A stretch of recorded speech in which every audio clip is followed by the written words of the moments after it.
down Durham and start to get there.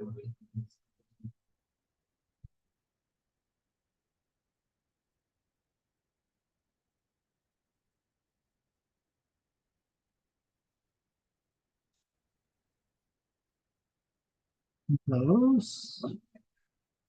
The direct.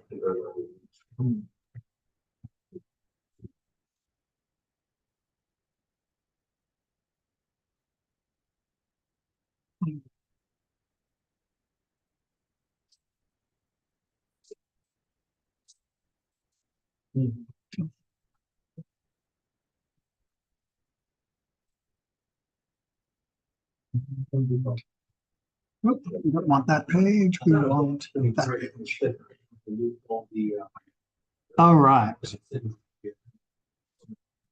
As much as that is a very meaningful and important conversation to have, we are here for a different conversation. We are here for Shacharit. So Shacharit on Shabbat, which is what we're going to be focusing on tonight, and for Shabbat, Shacharit for Shabbat. We're actually going to, if you want to go ahead and flip ahead, we're going to be on page 147, but we're going to talk a little bit before we get there. But Shacharit for Shabbat is very similar in the content to Shacharit for a weekday or for festivals. It's the melodies that set it aside and a few additional poetic additions that we will talk about when we come along to it. So once you learn this, all you have to do is change a few melodies, do a little less, and you'll be all set for a weekday service like our Sunday Minyan to be able to lead for that too. And we had Yoel do that last Sunday, and he did a great job. And hopefully other people will step up. We will eventually get to the weekday service and its melodies and structure, but Shacharit for Shabbat is where we're starting today. And as we do every time we begin a new section of Tefillah, we are reviewing Keva and Kavanah, the fixed form of the prayer and personal intention. And I just realized something, just a moment. I have forgotten to pin my picture as the main picture for this. All right, so Keva, like we've said, this is the basic formal structure of prayer, and we believe that certain prayers and prayer themes are mandatory. This concept of chiyuv, of obligation, is foreign to many people in modern contemporary society, where we focus much more on our freedoms and our rights, which are good and are certainly an important part of life, but Judaism very complementarily puts in the concept of chiyuv, of obligation. And we do believe that there are certain things you got to do, certain things you got to say, certain things that you need to focus on. And this Keva gives us a schedule, which is why we are doing the morning service, because there's also certain times we need to be praying, not just when the mood strikes us. You always can pray when the mood strikes you, but we also have to force ourselves to do things even if we're not in the mood. And that leads us to our discussion of Kavanah for tonight, which is to remind ourselves that our personal focus and intent can often be spurred on by the Keva forcing us to either do it at a certain time or to focus on certain ideas and themes as obligatory that we otherwise might not have considered getting into. So our personal intention often is not awakened until we have actually had somebody say, do this. I don't know if you've ever had this experience, but back in the days when you had to do tests and exams in school, where the teacher would say, I want you to compare and contrast these two things. It's like, I never thought about those two things before. But now that I am, I've got some opinions on this. Sometimes we don't actually truly investigate a feeling, a part of ourselves, something in life or the world around us until someone says, well, what about this? And Keva does that, which provides more opportunity for personal intention and expression. The opposite of Keva, so the opposite of Keva, if we say we're not going to have Keva, is not Kavanah. The opposite of Keva is doing nothing. We have no structure, no form, no requirements, then we sink to the easiest level. It's like water on a hill. It goes downhill until it finds a shallow bowl, and then it just sits there. Sometimes we have to put the effort in to climb the hill. Keva forces us to do that. And in the process, we discover the views from Kavanah of our own personality, our own feelings, our own emotions, our own spirituality that would have been dormant had Keva not come along and said, come on, it's morning, get up, it's time for Shacharit. Right? This is what we're going to talk about. So that Kavanah often requires Keva to kick it in the pants. Now, one of the things that we've also been talking about off and on was this issue of translation. And before we got into Shacharit, where there's going to be a lot of slippery translation, I wanted to talk about translation itself as an issue of keva and kavanah. Because if we look at the question of translation, how do we know what is a good translation? How do we judge a translation? Which of these three phrases is the best translation? Struck from the garden, a blow landed until the edge of the orchard, on the other side of paradise, and attack. No, that's actually right. The page number up there is a typo. I left it up from a previous slide. So don't try and look at the page. You're not going to find it there but you were in the right instinct, which is how can I know what's the best translation unless I know what the original is? And oftentimes that's where we are stuck as especially Jews without full command of Hebrew, or even as Jews with a good command of Hebrew, but not the entire range of Hebrew expression that might have gone into the composition of a prayer, or even more, the composition of the Tanakh, of the Bible. So, does anybody know what the original phrase in English is? It's not an easy. Hit out of the park. Right? If someone says he hit it out of the park, if you were going to translate that into another language, and then translate that language back into English so we can all work on the same playing field, you might translate hit out of the park to struck from the garden, right? Hit is struck, out of is from, garden is park. Why not? It is a literal translation of those words, and it even would fit the grammar. Or you might be a little bit more poetic and go with a blow landed until the edge of the orchard, assuming that park is sometimes a place that has the fruit trees in it. Or you might have said that if it's an orchard, maybe it's paradise, because actually pardes, which is the word for paradise, comes from the same word as orchard in Hebrew. So maybe that's what we're talking about. Or we could be very explanatory. Struck a baseball with the bat so hard it left the field of play. And that is a good, clean, contextual, literal translation of hit out of the park. And it would tell a non-native English speaker nothing about what you meant when you use that idiom. Right? How would that help somebody who didn't already know what that idiom meant, which is succeeded greatly beyond expectations? That is a great translation. If someone was to say, he hit it out of the park, and I needed to lean over to someone else and translate it to them, I would say, oh, it means that he succeeded greatly beyond expectations. He did really well on it. But none of these words match those words, not even as synonyms in English. Translation is not simply about capturing the meaning of one word and putting it into another language. It is about capturing the meaning of the phrase or the concept and putting it into another language so that someone who doesn't know the original or who is struggling with trying to understand the meaning of the original will have a synonymous phrase rather than a synonymous word to work with.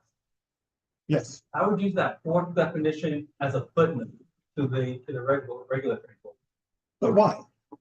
Is the purpose of the prayer book to teach Hebrew, or is the purpose of the prayer book to help us fulfill our obligation, the keva, and open ourselves up spiritually, which is the kavanah? It's to understand the prayer. So you have to have regular donation. No. I'm going to push back there, and I'm going to sound rude, but I'm going to say no. The purpose of the prayer book is not to help us understand the prayer. The purpose of the prayer book is to help us pray. Right. And understanding the prayer, that it means literally struck a baseball with a bat so hard it left the field of play, is not necessarily going to help me understand the prayer. Because why did the prayer use that phrase? Because it wanted to tell me about a great success. And we're going to get into a whole bunch of translation that I struggled with for tonight, because a lot of the words that come right at the beginning of Shacharit are synonyms with each other that don't map easily onto synonyms in English.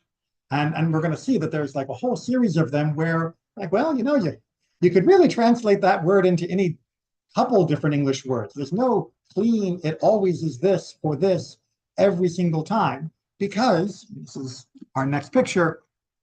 The Venn diagram of translations doesn't work as easily as we like to imagine. There's a sort of fiction in our minds that if I translate another language into my language, whether it's English, Hebrew, or whatever, that I am doing a one-to-one job, that I know that this word means this word in my language, and therefore I've nailed it down. But that's not how languages work. Any language, let alone Hebrew or English, but any language doesn't work like that, because languages have, each word has a semantic range. It has a field of meaning that oftentimes will not overlap when put into other words. So let me give you the example. The word tzedek, or the root tzedek, most of us know better from the word tzedakah, which in English often gets translated as charity. And there's nothing wrong with that as far as it goes. But the problem is that in Hebrew, you could just as easily translate that word as rightness or righteousness, as in he is a tzaddik. He is a righteous person. But we could also translate it as justice, as in tzedek, tzedek tirdo, that we are pursuing justice. And in many other places, sometimes we mean it as actually victory, just as triumph, to be vindicated in a court case. We use the term tzedek. Now, that kind of means rightness and Microsoft, stop bothering me. That kind of means rightness, that kind of means justice, but does it mean anything to do with charity in English? Right? So if we put these words on a chart in English, we can sort of see that rightness and justice and charity kind of have overlap on the edges. Maybe justice and charity are there. Maybe rightness should be touching charity. I didn't want to go with a three-way Boolean. But victory doesn't seem to have anything to do with those. Victory is just winning. Whereas in the Jewish concept of tzedek, victory comes because that is the justice, because it is right. Victory without rightness is wrong. And therefore it should overlap with those, but it doesn't really overlap as a word in English. And if we were to replace some of these, like victory with triumph, well, triumph has no concept of rightness, justice, or charity. It's completely just about I won, and you can triumph and be a bad sport about it, and be as far from those other three concepts as possible in English and not do any harm to the language and its expression. So when we are taking these words and trying to understand them, we have to be very careful with how we try to translate them without thinking that the translation has unlocked all the secrets. The translations are scratching the surface, which means whether you already are fluent in Hebrew or you're fluent in English or you have a mixture of them plus something else, but really what we're doing here in this class and what we do when we engage in prayer is we are attempting to feel things through a range of emotions, a range of expression, not trying to get the right one, not trying to get the correct singular version. There is no such thing, even if you are a perfect native speaker, even a perfect native speaker of biblical Hebrew. After all, since biblical Hebrew also uses these words in some unusual ways in different passages. So basically, you're saying that based on my place on any given day of doing prayer, Right. I may feel more charity, be appropriate, or justice, or rightness, or if it's been a really bad day for victory. Absolutely, absolutely, right, absolutely. My personal example for this, when it finally clicked for me, is one of the phrases in the Amidah, in the Givurot, the second prayer of the Amidah, which we went over when we did the Musaf service way back at the beginning of this course, is Matir Asur, which means that God frees or unbounds those that are bound. Now, in a literal, probably what they really meant most of the time kind of translation, that means people who are being held captive, like the people still in Gaza that are being held hostage, were freed. And absolutely, that is an incredibly powerful and amazing concept, and one that we should continually hope for and express our admiration for God's greatness about bringing about the freedom of those that are captive. That's great. But Matir Asurim could also mean, and for me, it happened to at one point many, many decades ago in a Yom Kippur service where I was very upset with the synagogue leadership at the time. This is before I became a rabbi. Very disappointed in how they were approaching what they were doing, especially on Yom Kippur, the appeal the president was making. I felt wholly inappropriate and wrong for the day. But when I came across that line and I was saying it to myself, it clicked. Yeah, but that president is just bound up where they are. They're trapped. They don't see what their synagogue is capable of. They don't see what the synagogue's future is. They need God to help free them too. Right? When I pray for people to be freed, I shouldn't only be praying about people as hostages in tunnels. Should pray for that too. But I should also pray for other forms of liberation that people need. That Matir Asurim is not limited only to that narrowest function. And on that particular day, I needed to look at that prayer in that, because otherwise my Yom Kippur was going to be ruined, as I was filled with anger about what I had, my feelings regarding the leadership of that particular congregation. I needed to free myself by recognizing that God could help them be free as other days, like more recently. Yeah, when I say Matir Asurim, when I'm reading the Givorot, recently I've been focusing absolutely more on the tunnels. Let's go. Whoop. I've been focusing more on the tunnels than I have been on other things. Sorry, let me just mute everybody to make sure there's no background noise. So translation is tricky, especially if we don't know the language, or if we don't know the language with some perfect linguistic skill, which I will say is the standard version of an average Israeli doesn't know this type of Hebrew with a perfect linguistic skill, and nor do I. There are people who study this all their life that are experts in this, and they are still discovering special meanings of words in some contexts and idioms that we're always going to be approximating. We're always going to be getting close to what we want and to understand, and what the prayer wants us to understand.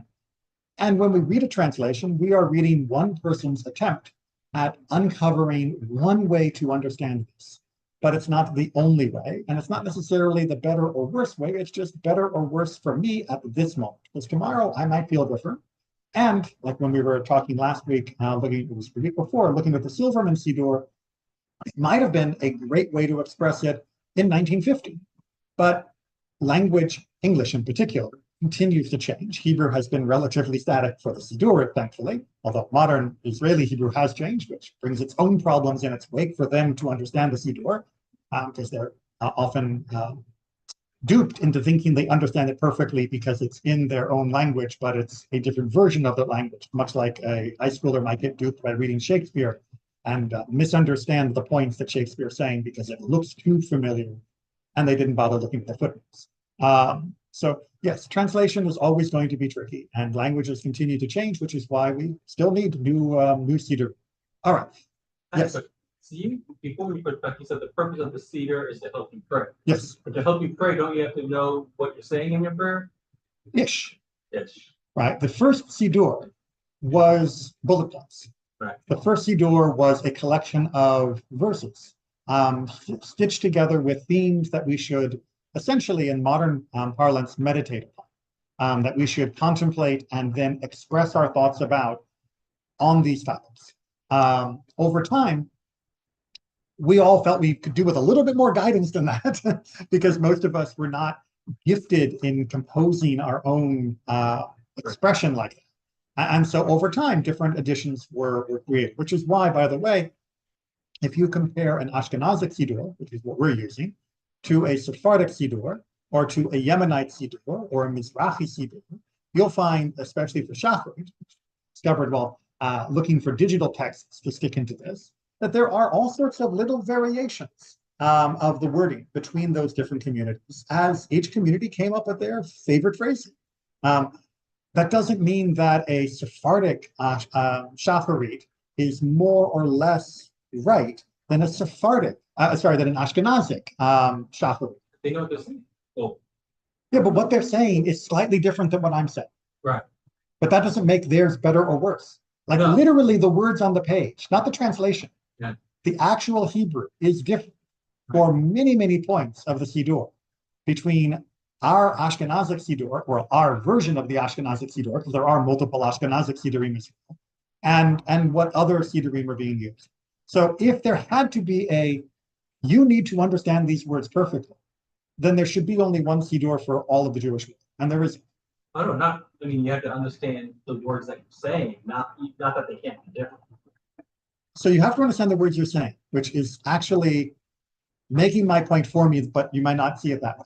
Which is, if you don't understand the Hebrew, use the English. If you don't understand the Hebrew, focus on the theme that the Hebrew has been telling you from what you either can get of the Hebrew or that you can get from the English about the Hebrew and make up your own. But you need a good translation of the English to know what you're saying in Hebrew. No, you need an adequate translation, which any modern Siddur is good enough. So if you have, Absolutely. I thought you have an adequate translation, then you think you're saying one thing, but you're really saying something else, Right. So if you're not sure what you're saying, you should say something that you actually are sure. which would be the English. Right. And that's absolutely right. I tell people all the time, look, participating in the service, which is I know what we focus on mostly when we practice our singing for the different passages, is a big part of feeling a connection to a community. It is a big part of feeling at ease within the sanctuary. That like I know where I am, I know what page we're on, I know I'm going to stand up in a couple sentences. That is very important for the emotional feeling of belonging and acceptance and just competence. But that's not praying. That's not praying, right? The praying element is the part that you do without other people. When you are internally feeling things and you are expressing them in your own words. Now, those own words could be the words on the page. That's perfectly fine if you know what you're saying and you mean them in your own particular way. But if not, then you might as well be doing a Harry Potter spell. Doing it together and doing it out loud and trying to feel a connection to the history of Jewish people and Jewish people around the world who share Hebrew as their language, perfectly fine. But recognize that if you really want to pray, you're going to have to break through wanting to sound like everyone else and try to sound like yourself when you're standing in front of God. And that doesn't mean just imitating the phonetics of the passage. And it doesn't even mean imitating it only in Hebrew. Someone can have a perfect recitation of the Hebrew, even understand every word they're saying, but not mean it. And they still haven't prayed. They will have officially done their keva. They will have gotten their check mark for their duty. But when they talk to the rabbi's going to say, you can do better than me, right? You can't just leave it as your own. All right. I just wanted to do a little bit on that, but I see we've already gone to 20, 25 minutes. So let's dive into the actual shacharit. Sorry, forgot. I had one more example, right? There are many different issues with translation. God is king, salvation, peace, right? How do we explain these in English without also dealing with the baggage from the Western cultural tradition? Many of these words are heavily laden. Many of these words mean things differently than the one-to-one connection you might have. People always tell me, oh, peace means shalom. Well, yes, but the circles are not a perfect overlap. Right? There are things where you would use the word shalom in Hebrew that you wouldn't use the word shalom for, or wouldn't use the word peace for in English. For example, greeting someone. In English, it is not considered normal to greet someone with the word peace. Some people have, and you get the whole hippie movement with the peace out and peace brother and all that kind of stuff. And many people look down their noses at that, but that is a pretty literal translation of what's going on in Hebrew. But then when Hebrew says, mashlamcha, mashlamech, how are you? It's literally saying, what is your peace? What is the status of your current attempt at reaching tranquility, harmony, and wholeness? That doesn't sound English at all. So we're stuck. We do the best we can. All right, but now I want to get down to, so let's talk about shacharit. We talked about Arvit or Mariv when we did Friday night for Shabbos. And now we're looking at shacharit, which is the morning part of Shabbos, remembering that all of Jewish days begin in the evening and then continue in the next day. There was evening, there was morning, day one from the book of Genesis. Now, they follow the same thematic patterns, which is handy because then the words may change, but the themes are roughly similar. So we can feel more confident in both the evening and morning services because they are very similar. The specific wording, like I said, will change between the day and the nighttime, but the pattern, which is a call, the Baruch Hu, creation, where we celebrate some aspect of God's creation, revelation, we say the Shema, and then there's a prayer of redemption. That is all done both evening and morning, just with different wording. Then, in the morning, we follow this up with the Amidah, which is done communally. We'll talk about that in much more detail when we get to that point of the service, which will not be tonight by my watch. But this is different than in the evening. In the evening, the Amidah is done privately. Those of you that are frequent attendees on Friday night will know that I'll say, we continue on page 47 to 52 in our own private reflections, using the words of faith to open hearts, etc. I've got a number of different intros, but that is done privately. And that is because in the evening, there wasn't an official sacrificial service. And the Amidah, the Baruch Atah Adonai, that section of the service is always timed to match when certain things were going on in the temple. And since the evening did not have an official service, the Amidah doesn't have to be officially done. It doesn't have to be done out loud as a community. Shacharit, the morning service, the Mincha, the afternoon service, Musaf, the additional service. Yes, we do. But like I said, we'll get to the Amidah in due course. So we are going to pick up in our service then on page 147 before Shacharit, because nothing like Judaism. With the before I begin, I'd like to say a few words. It's the standard opening for a bad public speaker. We are going to finish off the preliminary service in order to practically prepare the Shaliach Tzibor, the person who's leading the service, to be in place to lead the service, so it happens seamlessly, but also so that we can hear the end of this transition, because this preliminary service, which we will also eventually learn and practice, was trying to get us in this position. The preliminary service has a bunch of poems, of songs, of prayers, and all of them are there to help guide us, to help awaken us, to help us reflect. And now we are wrapping them up as we reach towards the obligatory part of the service, going back to our Teva, the Shacharit from Baruch Hu on. That's the part that is official. Everything before, which is what we normally do from page 99 through page 147 at the top, all of that is technically optional, which is why we do a smorgasbord from that selection of the service, because it is not an obligation. But once we hit Baruch Hu, you will see that with Baruch Hu, all the way through the Amidah, we're not skipping anything. We may add a few readings, we may add a few reflections, but nothing that's official is being deleted. It is all being done. Okay. Now, one of the things that you'll see as we get into the text here is that no amounts of words can exalt God. Threw in that word exalt here because it's part of the problem of translation.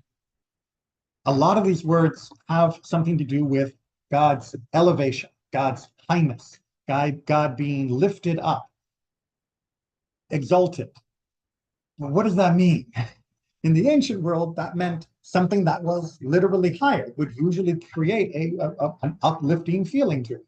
Anybody who's ever seen a mountain, anyone who's ever been to the giant redwood trees, the things that go up have an emotional impact on us. And so there are a lot of synonyms built around that concept. One of the reasons why we call kings and queens your highness, literally your highness. Right? You are lofty, because that is quite a deep emotional attachment.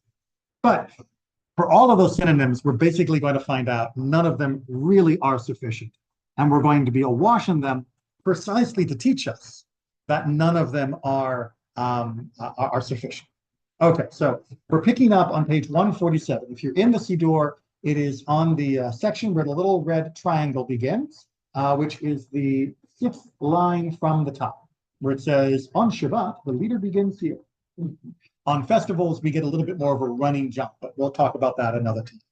So this page on 147 begins with the words, Shochen ad marom v'kadosh sham, dwelling forever, exalted, or in the high place, and holy is his name, v'chatuv, as it is written, Psalm 33, Rananu tzadikim badonai, le'yisharim navat tehila. Sing forth, you righteous, to Adonai. It is fit that the upright, the Yesharim, will acclaim him, will do a tehillah, will do a psalm. So basically it is saying, yes, we are coming to the end of our psalms and our songs and our prayers and all of these other reflections, and that's appropriate.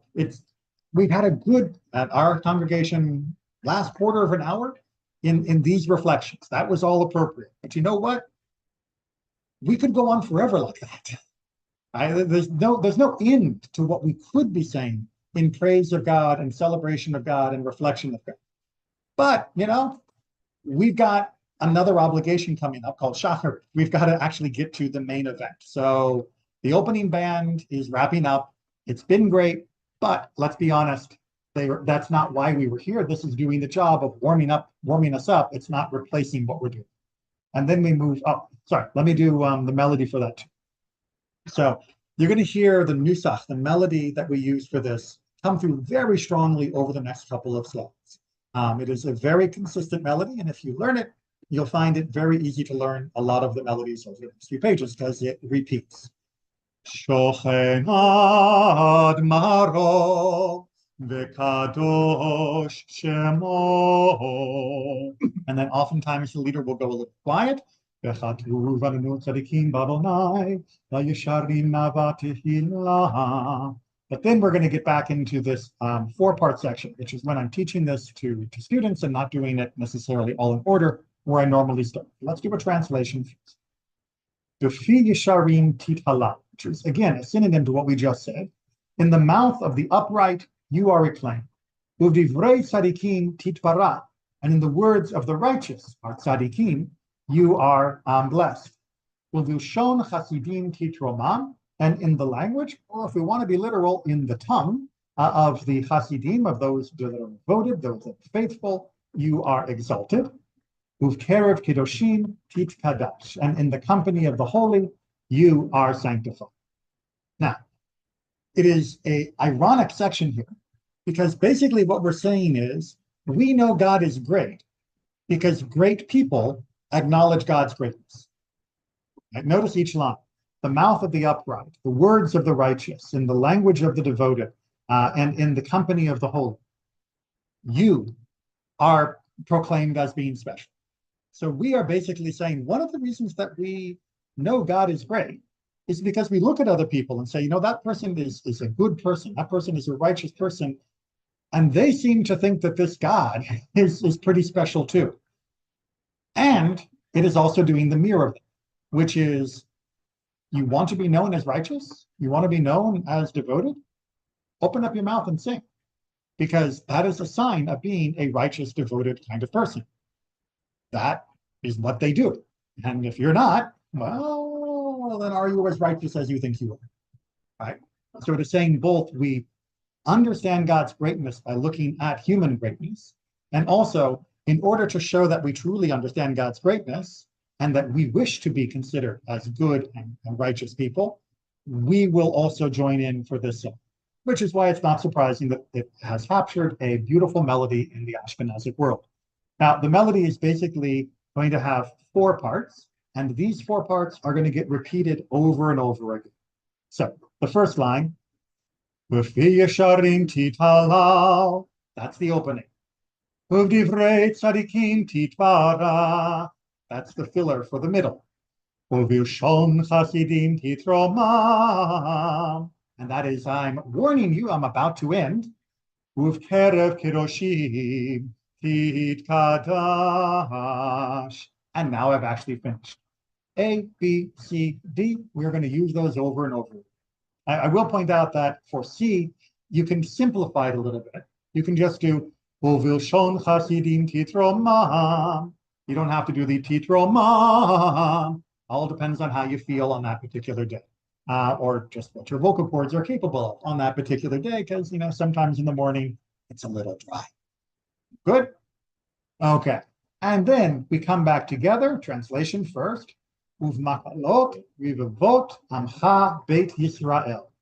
In the assembly of the myriads of your people, the house of Israel, Virina yitpaer shimcha.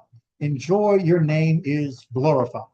Malkenu, our king, bechol dor vador, in every generation. So again, we began in this middle section by saying, among the righteous, you are praised.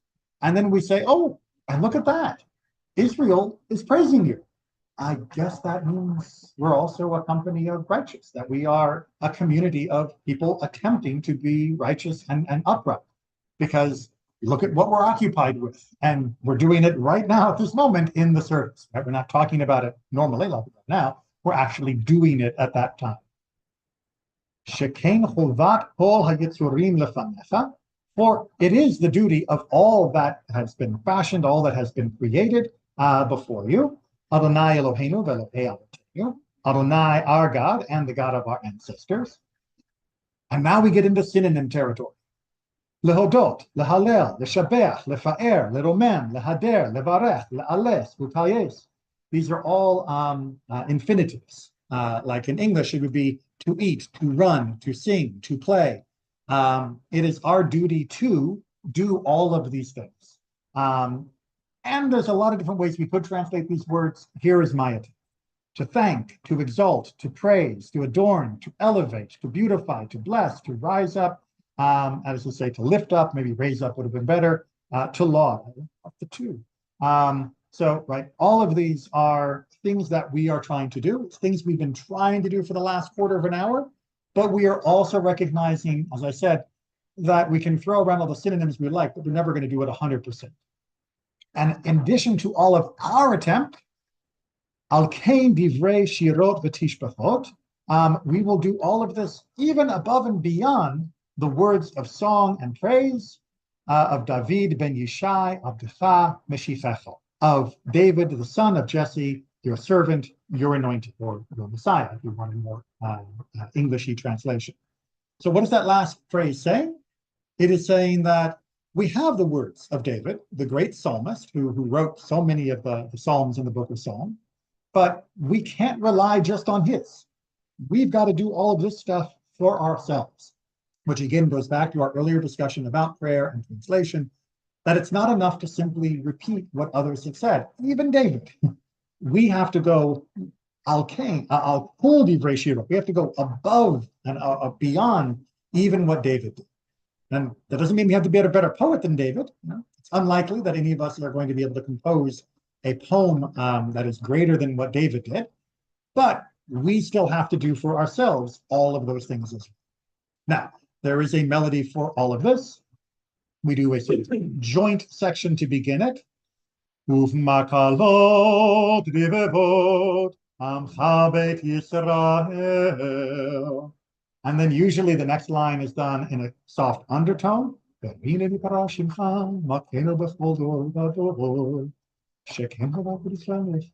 sorry, it didn't come out of my volume. I didn't turn my volume back up.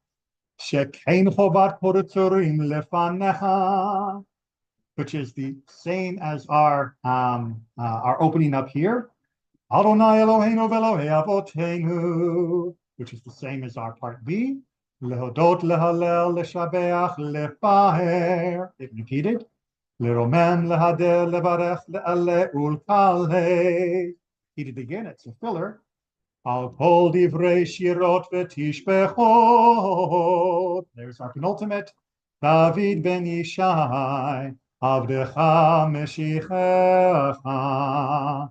So we went A, B, B, B, B, B, B, B, B, B. A, B, C, C, C, C, C, D. I messed myself up there. We went A, Shekem Chovat Yisrael Lefanecha, and then we went Adonai Eloheinu v'Elohei Avotenu, which is B, and then we did B, and then we did another B, and then we did C, and then we did D for the melody collection. Now, you are free to be a little bit more improvisational with this. The same basic structure can be done a little differently. So, for example, I've heard many people try to do the infinitives as one long section. So they'll do lehodot lehalel shabech lefaer little mem lehader levarech le'aleh ulkales. They just try to get them all together because it's meant to be an overwhelming list. That's the impact it's supposed to have. I personally find that a mouthful, and so I like to put a little break in the middle there. But each person is allowed to adapt this as they wish. Questions, comments? All right. On to the next page, which is 148, and the prayer will be known as Yishtabach. As always, most Hebrew prayers are named for the first significant word. This is the formal official conclusion to the preliminary service. We know that because it actually has a bracha, Baruch Atah Adonai, at the end of it. And this is technically the bookend from the blessing that began the formal beginning of the preliminary service, Psukei Zimra, which is known as Baruch She'amar, which it also finishes with a Baruch Atah Adonai, and this one is now acting as its bookend at the other. You may be thinking, what about the Shachar, the section that comes before Baruch She'amar? We'll talk about that when we get to preliminary, but that is even less official than the stuff that comes from Baruch She'amar. That's all for another class. So now finally, we are ready for the real prayers. Not that the prayers we were doing were real or good, but they weren't the official obligatory prayers. That's what we've been building ourselves up, right? All that practice in the batting cage wasn't the actual game. But if we hadn't done that, we wouldn't be as good when we finally got up to home plate. So we have also explored God and ourselves. And we'll talk about that in much more detail when eventually, some point soon, God willing, we come back and talk about the preliminary service. So how does Yishtabach read? Move my lips. There we go. Yishtabach Shimcha La'ad Malkein. May your name be praised forever, our King. Ha'el HaMelech HaGadol VaHaKadosh VaShamayim UVa'aretz. You are, and not you are, it's not saying that, but it's like God King, right? We're directly approaching God. Ha'el, God, the King, HaGadol, the great, the holy, on heaven as well as earth. Because to you, Adonai, it is pleasant, it is good, it is right. Our God, who is our God and the God of our ancestors. What is right and pleasant? Shir, ushfacha, halel, zira, oz. Right? It is good to give songs, to praise, the hymns, the poems that are of power. Umemshala, netzach, gedolah, ubivura, tehillah. And sovereignty, eternity, greatness, and might, and psalms, tiferet, kedusha, umalchot, and wonder, and holiness, kingship. Again, it's all synonym soup.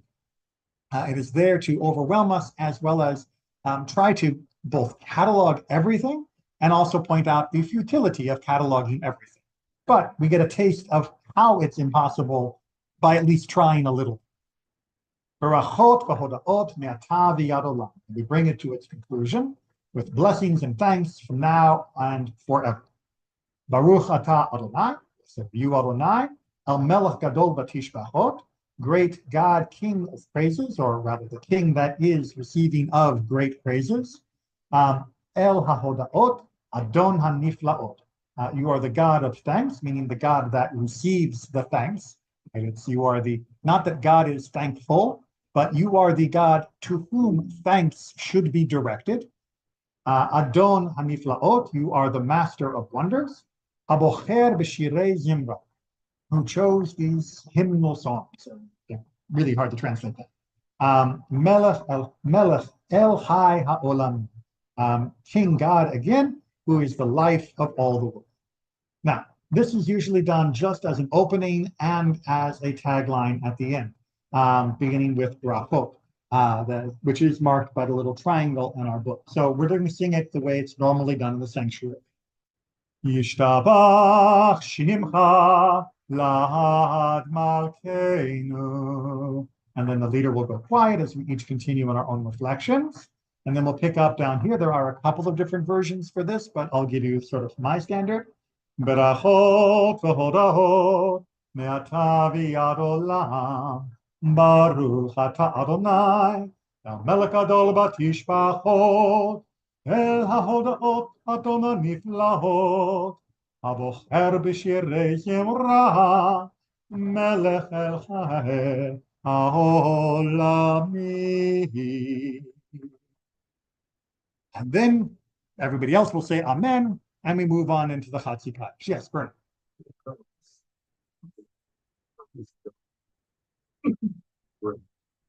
Well, so the commas are the attempt by the translator to try and show where he thinks, or the committee, I should say, because it was he and she's, where you should put in a phrasal breaking.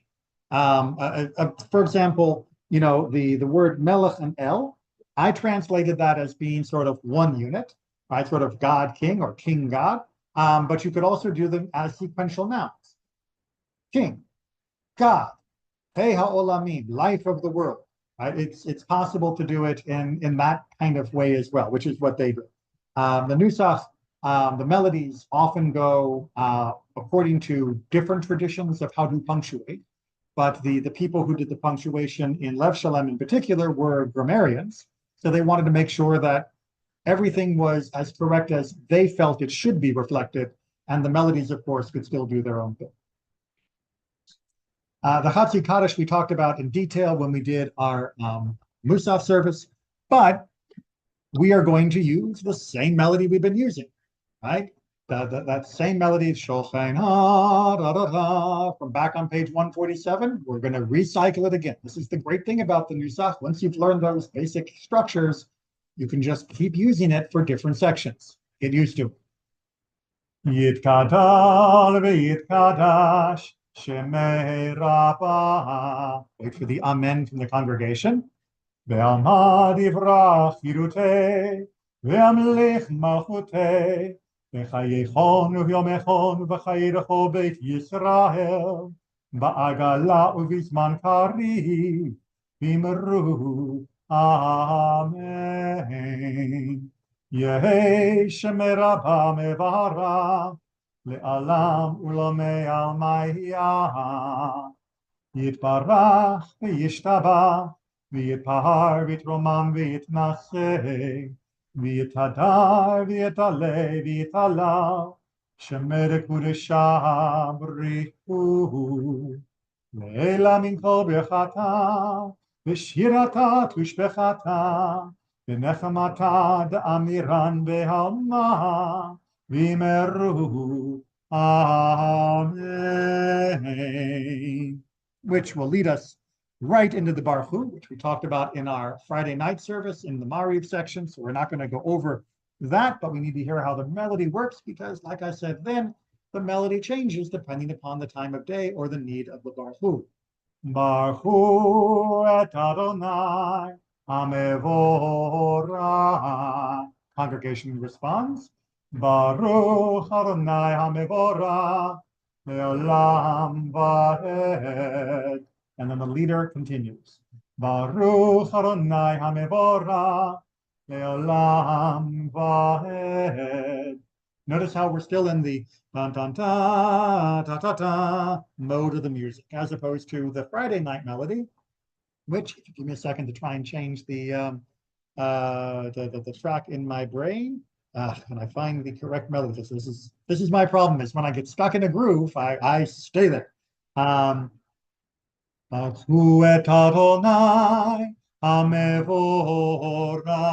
that's our Friday night melody. And you'll notice there's a vast difference in the extra feeling that version is giving from this one. This one is very majestic, because we are focusing on God really in that majestic role when it comes to Shabbat morning.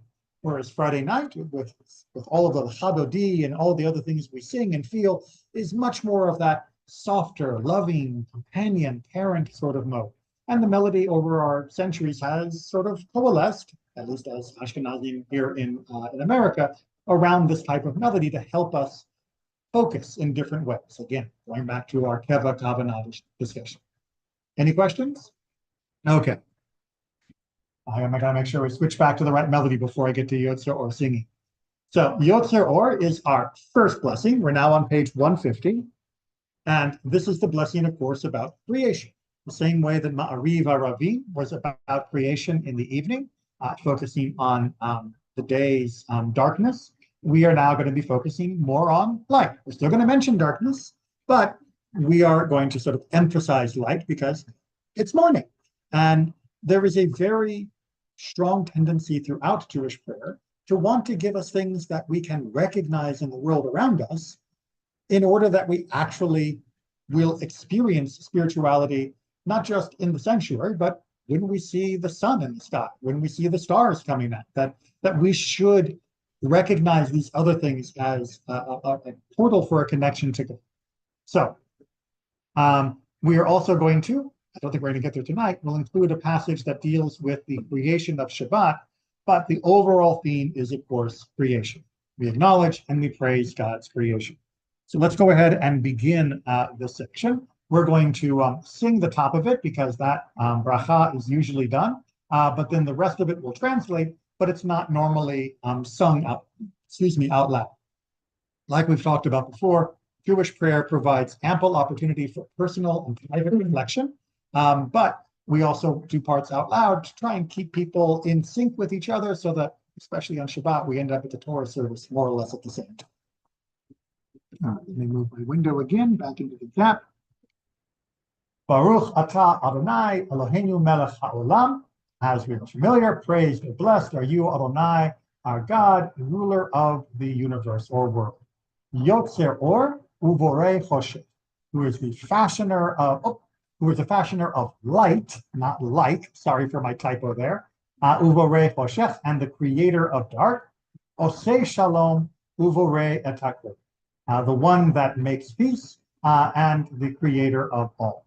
Now, if you are an Isaiah aficionado, that last phrase, Osei shalom uvorei et hakol, will be very jarring because that's not the original quote. It's Isaiah 45, where Isaiah says, Osei shalom uvorei et hara. Now, Ra is the Egyptian god. Ra is the Hebrew word for bad. And in context, Isaiah is trying to tell us that there is no duality. There isn't a God of good and a God of bad, because that would be idolatrous. That would be polytheistic. There is only God. What we call bad is not made by some evil entity. It is part of the fabric of the world. It doesn't mean we have to put up with it, doesn't mean we have to like it. It just means that nothing else besides God caused it to happen. And again, it doesn't mean that God is causing every stubbed toe or God is causing every cancer diagnosis, God forbid. It just means that being human beings, things break. Being selfish human beings, we often do stupid things. Being mean human beings, we often make someone else's life bad. But all of this is part of the created world. It's not an outside force that is fighting God. It's not a dualistic theology.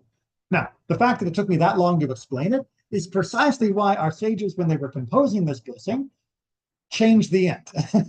Rather than putting "and God made bad," they just said "and God made everything," because they didn't want to have to launch into a theological explanation every single time a person was praying each morning. They wanted to get the gist of it, and it is a beautiful phrase. So we settle for the gist and we leave the details for our study. And prayer is often making that compromise. So things that are complicated are a little simplified in order that we can actually fulfill our prayers. And then we save our deeper questions for conversation afterwards and during our official study. So, Melody, let me get myself back in the. See, I'm stuck on Friday night again. Give me a second.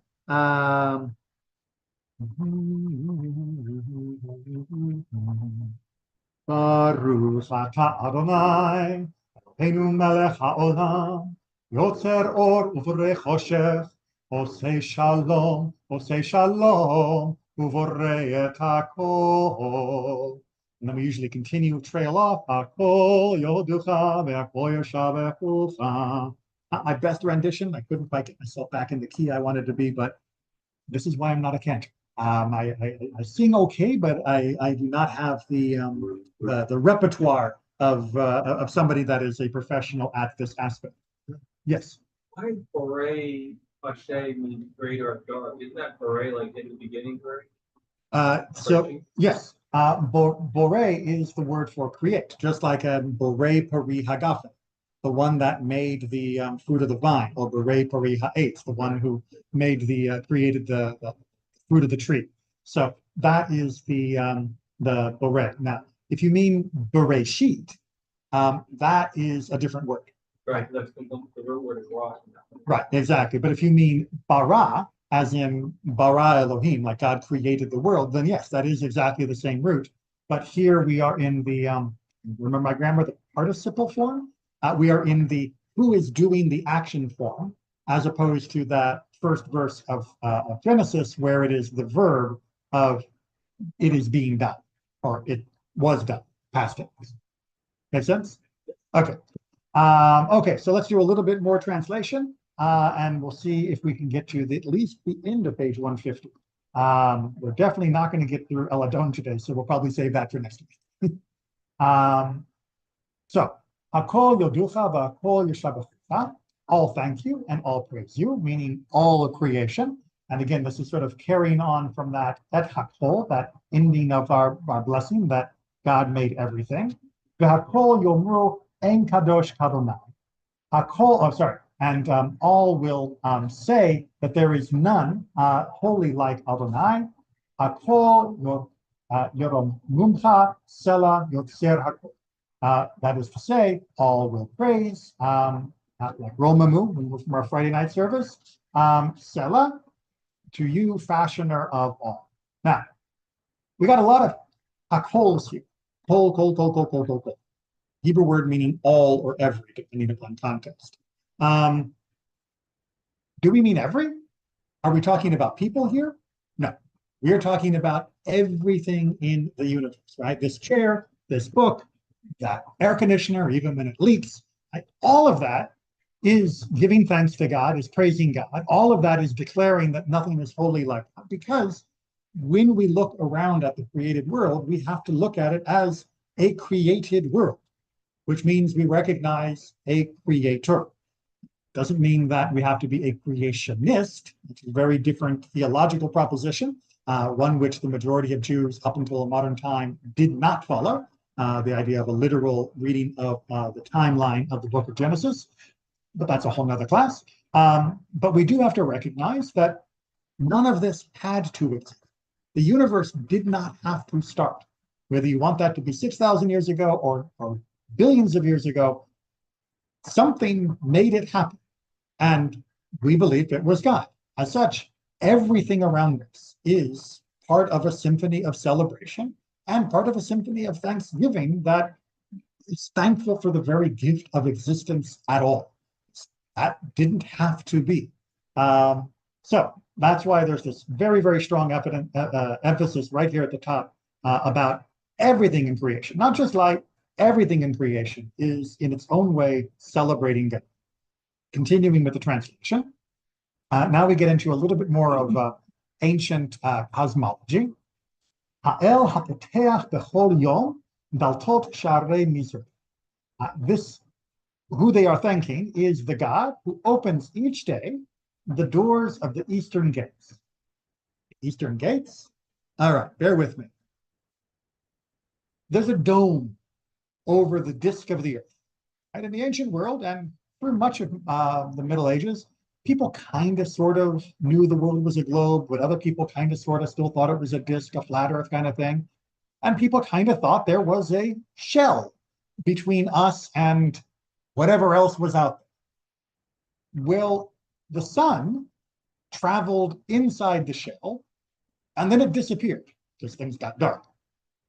And one of the ideas was there were doors, and the doors would open up, the sun would come in, it would do its little arc, and then the doors would open at the other end, and the sun would go out.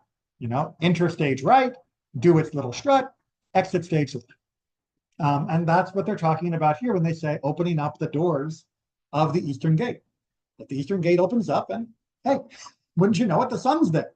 Now, whether we believe in the cosmology or not, we shouldn't, because astronomy has kind of taken this to pieces.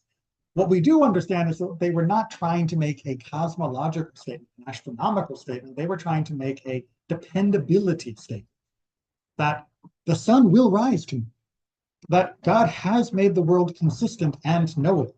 And until very recently, I didn't have a good metaphor for that, but if you've ever seen the Netflix show, which I didn't like, but it does cover the topic, called The Three-Body Problem, or read the science fiction novel, it's about an alien race, sorry for the spoilers, tune out now if you don't want spoilers, that come from a planet that is orbiting 3 suns at once, which means you never know when it's going to be sunrise, because your orbit is constantly wiggling around, unlike us that just goes in a nice boring circle. So yeah, having a nice boring circle, knowing the sun is going to come out of the doors of the eastern sky every morning, that is a gift. Not just the sun, but the fact that we can predict when the sun will come. That makes life livable. Onward. Uvokea halone rakia, and who cleaves the windows of the firmament's that technical word for that dome. Motzi chama mimchoma, and who brings out the sun from its place. Ulvana mimchon shivta, and who has the moon from its resting place. Hameir la'aretz viladarim aleha barachamim. And trying to figure out where to break for the translation, because I didn't divide this up perfectly, because I mean, there's a space on the lines.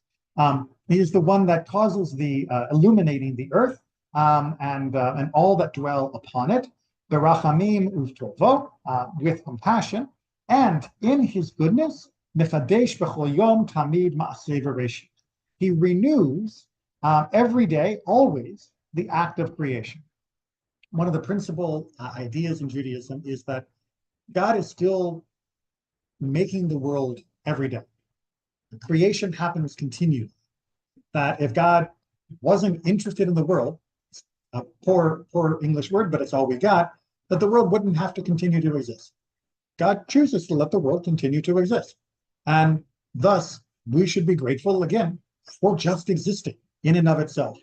And one of the ideas of how we know that there is that predictability, that sustainability of the world is the sun keeps going around every day. And every year we show up at the same place at the same time. Stonehenge works. And the solar calendar works. And the moon, have you seen how predictable this thing is? Right? Crescent and quarter and full and back and forth. It's very, very reliable. God gave us constant signs for the dependability, the reliability, and the perfection of the world as a created edifice. Were you going to say something? Thinking about astronomy. Good. Think about astronomy. That's why there were so many Jewish scientists during the Middle Ages when we were allowed to be, because we saw that as part of God's tapestry. And it's thanks to wording of our prayers like this. And then one more summation. Hamelech Amorim Levado Meaz Meshubach Ar Mitnaseh Mimot Olam. Right? That this is the king who dwells alone with it, right? That this is I put the translation over there. I just realized over there. We used the creation each day, right? So this is the king on high who is alone and who is the one that is worthy of